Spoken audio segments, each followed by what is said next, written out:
Всем привет! Меня зовут Наталья, добро пожаловать на мой канал. Как это обычно случается в мире моды, дебюты дизайнеров на новых для них позициях окружены небывалым ажиотажем. Однако опытные инсайдеры индустрии знают, подчас вторые коллекции куда важнее. Поэтому внимание к линейке образов бренда Dior осень-зима 2026-2027 оказалось не менее высоким, чем предыдущий. И здесь стоит признать, новый креативный директор легендарного французского дома Джонатан Андерсон никому не дал повода сомневаться в своем таланте и трудоспособности. Его вторая сезонная коллекция, представленная на неделе моды в Париже, выглядит куда увереннее и спокойнее дебюта. Осталась смелость форм, эксперименты с фактурами и драматичные исторические отсылки. Но все теперь гораздо более цельное и полновесное. Будто Андерсон наконец выдохнул, понял, что оправдал ожидания и просто стал делать то, что умеет лучше всего – создавать моду, которая в первую очередь не про практичность, а скорее про ощущения. И наблюдать за всем этим по-настоящему интересно. В качестве модной локации дизайнер выбрал сад Тюильри, что раскинулся в центре Парижа между площадью Согласия, улицей Риволи, Лувром и Сеной. Прямым намеком на место проведения шоу послужило приглашение на показ, где Джонатан уже сумел отличиться оригинальностью, выслав каждому из гостей мини-версии зеленых стульев, которые установлены в парке для отдыха посетителей. И на точно таких же потом расположились зрители в специально построенном для презентации огромном зеленом павильоне, похожем на парковую беседку. Его соорудили вокруг восьмиугольного пруда, украсив водную гладь искусственными лилиями. Только представьте, друзья, Париж, начало марта, и вдруг жара. Настоящая, почти как летом. Та самая, при которой макияж начинает жить своей жизнью и явно не по вашим правилам. Да, погода часто готовит сюрпризы. Оказавшись внутри декораций под прямыми лучами солнца, гости ощутили себя, как весенняя рассада в теплице. За короткое время стеклянный павильон превратился буквально в парник. Однако с первым же выходом модели на подиум все моментально забыли, что секунду назад дружно жаловались на высокую температуру, как в сауне. Поэтому общее впечатление от просмотра коллекции неожиданно знойное парижское солнце совсем не испортило. Напротив, оно поддержало основную идею дизайнера, который модельер озвучил в комментариях накануне.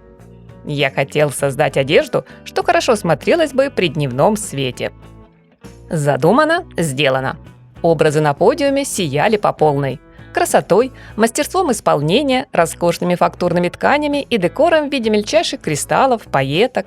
Они поблескивали на одежде и сумках, чем были очень похожи на иней, что покрывает ранним морозным утром траву и листву. И во всем этом креативный директор Dior приглашает нас отправиться на прогулку. Но не обычную, а такую, когда хочется вот так наряжаться – когда надеваешь лучшее из гардероба и добавляешь что-то немного странное, чтобы стало еще интереснее. Так появилась коллекция одежды вне времени и, возможно, в непривычной жизни. Непростая и смелая, когда выбираешь вещи по настроению. Сегодня плюшевое пальто, завтра шелк, и это нормально. На возникший у зрителей шоу вопрос «А это точно осень-зима?» Джонатан дает четкий ответ. Привычные сезоны теперь больше не работают. Погода меняется, и мода старается не отставать. К тому же в продажу первые модные образы поступят уже в июле-августе.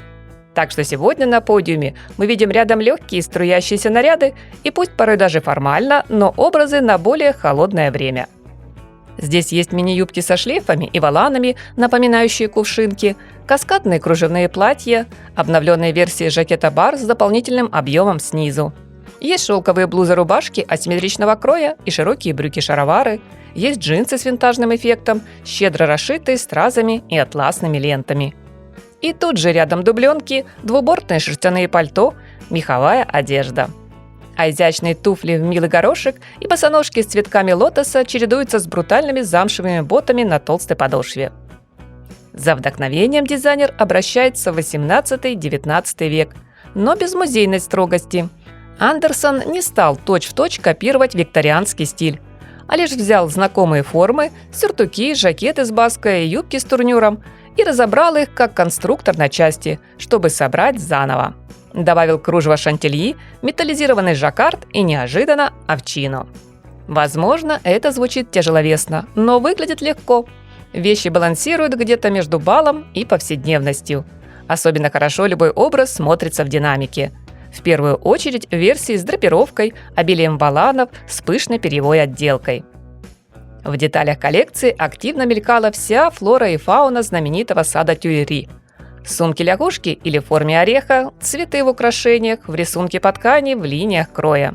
Где-то серьезные и не очень, даже отчасти причудливые, игривые аксессуары поддержали общую атмосферу модного шоу. Здесь есть и восторг, и легкое недоумение. Есть свежесть новых идей, привлекательный микс кэжуала с элегантностью и девичья непосредственность. Сегодня Dior дышит полной грудью. На фоне общих разговоров о кризисе люкса коллекция звучит громко, уверенно и ярко. Захочется ли нам все это носить? Вопрос пока оставляю открытым. Свое мнение, друзья, вы всегда можете озвучить в комментариях к видео. Приятного вам просмотра, от души спасибо за поставленный лайк и подписку на мой канал. Всем красоты, позитива, добра и теплого, солнечного настроения!